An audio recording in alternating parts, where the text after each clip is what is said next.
दोस्तों, भारत में जो पॉलिटिकल सिचुएशन है बहुत ही अजीबोगरीब का सिचुएशन है और प्रॉब्लम ये है कि जो अब तक जो कांग्रेस या रूलिंग पार्टी जो भी रही है वो मोस्ट ऑफ द टाइम जनता को बरगलाती रही हैं एंड उनके मन में जो आता है वही करते रहे। चाहे नियम कानून बदल देना हो या कानून बना के उसको फॉलो नहीं करना हो, जैसे कि वक्फ बोर्ड में हुआ, या कोई रूल जो बना हो किसी को फेवर करते हुए, महिला को फेवर करते हुए, साहबानों केस को ले लीजिए, वो जो लॉ है उसको ही स्क्रैप कर दिया गया। अब इस तरह के मोड़ तरोड़ कर कांग्रेस जो है अपने एडवांटेज के लिए बहुत सारी कहानी बनाती रही। अब जब मोदी सरकार आई और उसने अपने तरीके से जब देश को चलाना शुरू किया तो पता चला कि जो भारत की सबसे पहले तो इकोनॉमी एक तरह से समझिए चरमराई हुई थी, उसको स्टेबलाइज करने की कोशिश की। अब तो ग्रोथ स्टोरी भी सामने आ रहा है, भारत 3% के ग्रो कर रहा है और रेस्ट ऑफ द वर्ल्ड उससे बहुत स्लो चल रहा है। अब इन सब स्टोरी के बीच में और जब मोदी सरकार पूरी तरह से निश्चिंत हो गई, कश्मीर इशू को लेकर आफ्टर इलेक्शन हो गए, वहां पे 370 आर्टिकल स्क्रैप हो गया,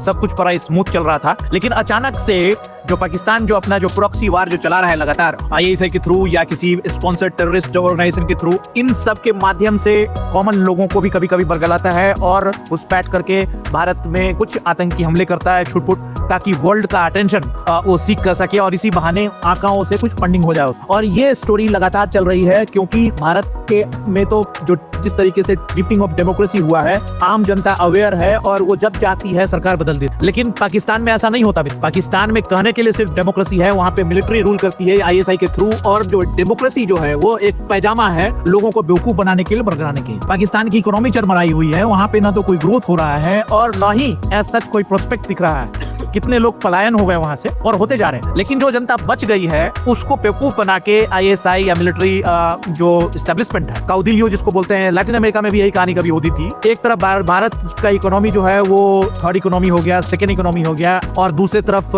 पाकिस्तान जो है वो भीख मांग के जी रहा है। Can you imagine? अब इन सब के बीच में उसने जो पहलगांव है 22 अप्रैल को अटैक कर दिया, 26 लोगों की जान ले ली, और उसके बाद भारत ने जब रिटेलिएशन किया तो ऑपरेशन सिंदूर हो गया, ऑपरेशन महादेव हो गया, और भी बहुत सारे ऑपरेशंस चल रही हैं और सफाया किया जा रहा है।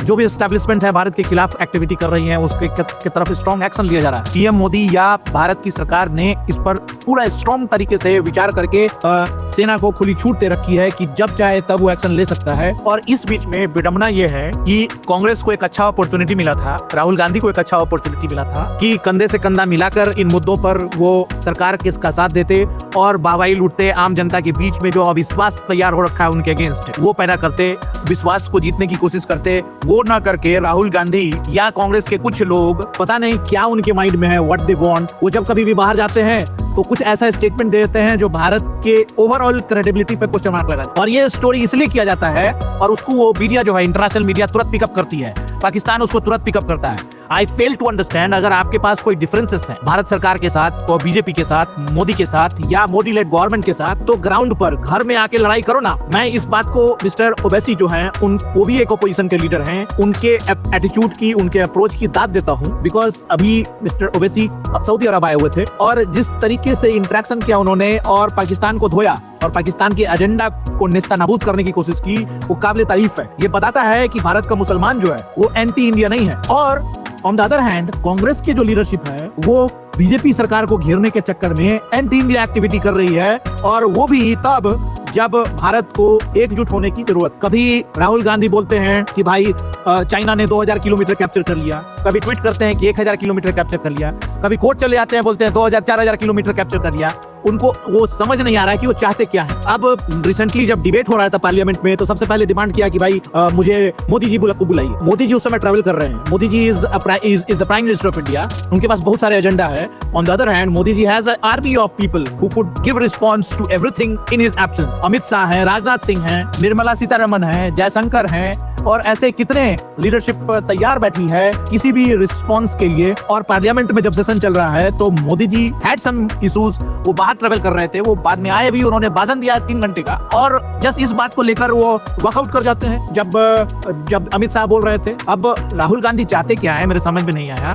जब आपको खड़ा होना चाहिए आपको एक स्ट्रॉन्ग पिलर की तरह, एक स्ट्रॉन्ग अपोजिशन की तरह, सवाल जवाब करना चाहिए तो आप वॉकआउट कर जाते हैं, और जब सवाल जवाब नहीं करना चाहिए तो आप सवाल जवाब अमेरिका जाके करते हैं, कभी चाइना जाके करते हैं, कभी यूरोप जाके करते हैं। अभी इस तरीके का अगर पॉलिटिक्स चलेगा मित्रों तो क्या होगा? मैं आपसे सवाल करना चाहता हूं कि जो इस तरह की एक्टिविटीज कांग्रेस कांग्रेस कर रही है। मुझे लगता है कि ये भारत का को एक स्ट्रॉन्ग अपोजिशन की जरूरत है जो वो नहीं दे पा रही है। मित्रों, ऐसी स्थिति में हमारे पास स्ट्रॉन्ग अपोजिशन देने वाला कोई पार्टी या कोई ग्रुप तो तैयार हो भारत में, which Indian democracy needs it badly, क्योंकि चेक एंड बैलेंस बहुत जरूरी है मित्रों। ऑन द अदर हैंड, जो पाकिस्तान के साथ ऑपरेशन सिंदूर में हुआ मित्रों, वो आपके लिए जानना जरूरी है कि भारत ने जिस तरीके से पाकिस्तान के एस्टेब्लिशमेंट्स पर हमला किया और उनके मंसूबों को तोड़ के रख दिया, बाइसन वैली में जो कहानी बनी उसका रिस्पॉन्स जिस तरीके से भारत ने दिया है वो काबिले तारीफ है कि पूरा दुनिया देख रहा है। एक दो देश, टर्की के अलावा और साइलेंटली चाइना के अलावा पाकिस्तान के साथ कोई भी खड़ा नहीं है। On the other hand, Rahul ji कहते फिर रहे हैं सब जगह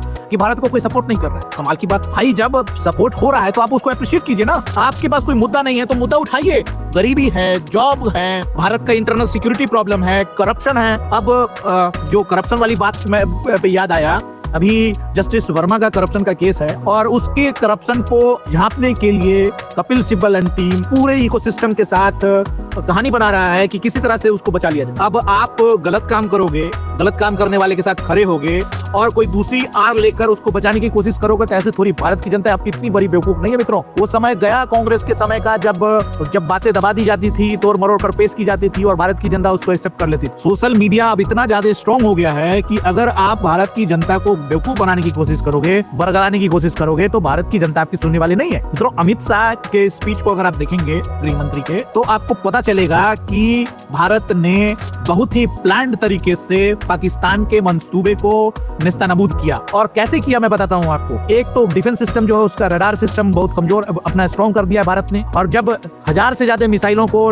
रास्ते में ही बंद कर दिया है और उसको डिफ्यूज कर दिया। आप इमेजिन कीजिए पाकिस्तान के कितने करोड़ रुपए खर्च हो गए होंगे उसमें, और उस पर कितना डेप्ट आ गया होगा, कितना प्रेशर क्रिएट हुआ होगा वर्ल्ड से, जहां से उसने खरीदे होंगे डिफेंस सिस्टम और जो असला जिसको हम बोलते हैं, उन सारे असलों को खरीदने के लिए पाकिस्तान ने बहुत सारे रिसोर्सेस लगाए होंगे और उस रिसोर्स को पाने के लिए पाकिस्तान को बहुत सारे अपने रिसोर्स को स्टेक पर लगाना पड़ा होगा, इंक्लूडिंग हो सकता है कुछ नए मिनरल रिसोर्सेस हो, कुछ मैन पावर हो, कुछ रोड्स हो, कुछ फैक्ट्रीज हो। पाकिस्तान पे कर्जा हुआ होगा मित्रों। नंबर 1, न्यूक्लियर जो कुछ भी उसके पास था उस पे भी अटैक हुआ और बताया जा रहा है कि उसके बहुत सारे न्यूक्लियर जो एस्टेब्लिशमेंट्स हैं जो अंडरग्राउंड थे उसमें भी डैमेज हुआ है, और फोटोग्राफ भी आई थी इसके बारे में कि किस तरह से डैमेज हुआ। आम जनता पाकिस्तान की इस बात को लेकर कोई चिंता नहीं है कि पाकिस्तान पे अटैक हो रहा है भारत की तरफ से, बिकॉज भारत आम जनता पर अटैक नहीं कर रहा है, ना ही मस्जिद पे कर रहा है, ना ही जनरल पॉपुलेशन पे कर रहा है। वो अटैक किया भी तो सर्जिकल स्ट्राइक एकदम प्रिसीजन के साथ उस जगह पे जहां पे इन लोगों का पूरा बेस बना हुआ है। आर्मी के बेस में कैंप्स चल रही हैं और उन कैंप्स को डिस्ट्रॉय करने का जो बीड़ा उठाया है भारत की आर्मी ने वो काबिल तारीफ है। डिफेंस के अलावा एयर सिस्टम है, हमारा एयरफोर्स, तीसरी तरफ हमारी नेवी, इन सब का कोऑर्डिनेशन हुआ मित्रों। इसके अलावा जो सबसे इंपॉर्टेंट है ऑपरेशन महादेव और में जो आईबी है या जो इंटेलिजेंस एजेंसीज हैं, इन सब के कोऑर्डिनेशन से पाकिस्तान के जो जहां पर ट्रबल मेकर्स हैं उन सब पर धीरे धीरे नकेल कसा गया है। और अमित शाह जी ने या इवन पीएम मोदी ने बताया कि अब पाकिस्तान इंडिया का नाम लेने से डरता है और जो टेररिस्ट ऑर्गेनाइजेशंस हैं या जो भी भारत के खिलाफ ऑपरेशन करने वाले ऑर्गेनाइजेशंस हैं वो आईसीयू में चले गए हैं। मित्रों, ये सारे कहानी जो बता रही हैं ये कोई मिथ्या नहीं है, ये बहुत ही एक तरह से समझिए प्लान तरीके से किया गया ऑपरेशन है। और नॉट ओनली दैट, पहले होता था कि भाई आपके पास कहानी बनती थी, प्रॉब्लम्स होती थी और जो स्टोरी होता था कि भाई आप समाज में या इवन जो वर्ल्ड लेवल पे जितने भी इश्यूज होती थी उन सब को भारत इग्नोर कर देता था और सिर्फ प्लीडिंग करता था कि देखो पाकिस्तान ने मेरे ऊपर हमला कर दिया, मैं क्या करूं, और वो इंटरनेशनल ऑर्गेनाइजेशन के पास जाता था। लेकिन यूएनओ में, यूएन काउंसिल के तरफ यूएन रूल है कि अगर कोई आपकी सुरक्षा पर हमला करता है और आपके आंतरिक या एक्सटर्नल सुरक्षा को खतरा पहुंचाता है तो आप रिटेलिएट कर सकते हैं। और ये जो काम किया गया था भारत की तरफ से रिटेलिएशन, वो इंटरनेशनल लॉ के तहत वैलिड है और उस पर इंटरनेशनल ऑर्गेनाइजेशन क्वेश्चन नहीं कर सकता और नहीं किया। यूनाइटेड नेशंस में जाकर भारत ने अपने पक्ष को रखा, यूनाइटेड नेशंस ने पाकिस्तान को लतार लगाया और कहा कि ये गलत है। उसके बाद जो मोस्ट स्ट्रेटेजिक काम किया भारत ने वो ये कि भारत ने सेलेक्टेड लीडर्स को इंक्लूडिंग अपोजिशन से, जैसे ओबीसी हैं या शशि थरूर हैं या कश्मीर के नेता लोग हैं, इन सब को भारत ने पूरे वर्ल्ड में भेजा, डिफरेंट गवर्नमेंट के पास मोबिलाइज किया रिसोर्सेस को और कन्विंस किया पूरे वर्ल्ड को कि भारत के साथ पाकिस्तान ये जो लगातार अमानुषिक एक्टिविटी कर रहा है, सिविलियंस को किल कर रहा है, उसको रोका जाए और उसको रोकने के लिए भारत अगर कोई मेजर ले रहा है, स्टेप्स ले रहा है तो इस पर किसी को कोई ऑब्जेक्शन नहीं होना चाहिए और भारत को सपोर्ट मिला भी मित्रों। लेकिन प्रॉब्लम ये है कि इन सब चीजों को अप्रिशिएट करने के बजाय अपोजिशन क्वेश्चन कर रहा है कि आपने सीज फायर कैसे कर दिया, आपकी आका अमेरिका में बैठे हुए हैं, आपने इंस्टेंटली सीज फायर क्यों कर दिया, पाकिस्तान जब घुटने पे था तो आपने भाई पाकिस्तान घुटने पे था, सीज फायर करना इंडियन मिलिट्री को, इंडियन एस्टेब्लिशमेंट को उचित लगा, बिकॉज अगर हम उसको प्रताड़ित करते तो वर्ल्ड का जो पब्लिक ओपिनियन है वो हमारे अगेंस्ट हो सकता था। कुछ कैजुअलिटीज अगर सिविलियन हो जाती पाकिस्तान में तो भारत ने जो एक मौका पाया था इंटरनेशनल सिनेरियो को स्ट्रॉन्ग करने, अपने फेवर में लाने के लिए, वो मौका भारत खो सकता था। तो और भी बहुत सारे स्ट्रेटेजिक पॉइंट्स होंगे, इकोनॉमिक भी पॉइंट्स होंगे और मिलिट्री पॉइंट्स होंगे, सेंसिटिव पॉइंट्स होंगे जो भारत डिस्क्लोज नहीं करना चाहता पूरे वर्ल्ड को। आप वहां पे सवाल कर रहे हैं कि आपने सीज फायर कर दिया, दूसरी तरफ बोल रहे हैं कि आपने अमेरिका को कह दिया कि तुम सीज फायर करवा दो। भाई ट्रंप को आप देख रहे हैं, कैन यू बिलीव ट्रंप जिस तरीके से भारत के साथ बिहेव कर रहा है और जिस तरीके से सपोर्ट इनडायरेक्टली देता रहा है पाकिस्तान को, उस सपोर्ट को बरकरार करने के लिए Trump can do anything. And Trump एक तरह से समझिए अभी जिस तरीके से उन्होंने एक्टिविटीज दिखाया है भारत के खिलाफ, कभी टैरिफ बढ़ा देता है, कभी कुछ स्टेटमेंट देता है, कभी स्टूडेंट्स को आने नहीं देता, कभी वहाँ जो सेटल इंडियंस हैं उसके खिलाफ कुछ कहानी कर देता है, कभी भारत के जो इमिग्रेंट्स हैं वहाँ उसको प्लेन पे लाके अमृतसर छोड़ देता है। ये सारी एक्टिविटीज साथ में चल रही हैं और आप एक्सपेक्ट करते हो कि Trump will be fair with India?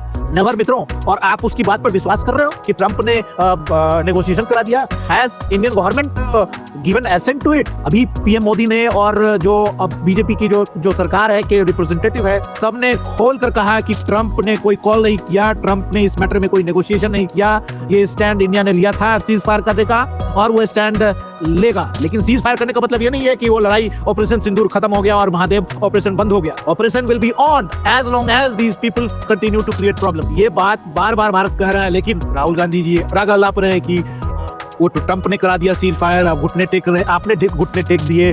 उधर चाइना के बारे में बोल रहा है कि 2000 किलोमीटर ग्रैब कर लिया और भारत कुछ नहीं कर पाया, भारत का मिलिट्री की स्ट्रेटजी फेल हो गया, आईबी फेल हो गया, अब होम मिनिस्टर फेल हो गया। तो अब रिजिग्नेशन प्रियंका गांधी मांग रही हैं कि भाई होम मिनिस्टर को रिजाइन करना चाहिए, आईबी के चीफ को रिजाइन करना चाहिए, इंटेलिजेंस एजेंसी को रिजाइन करना चाहिए। वहाँ पे सिक्योरिटी क्यों नहीं थी?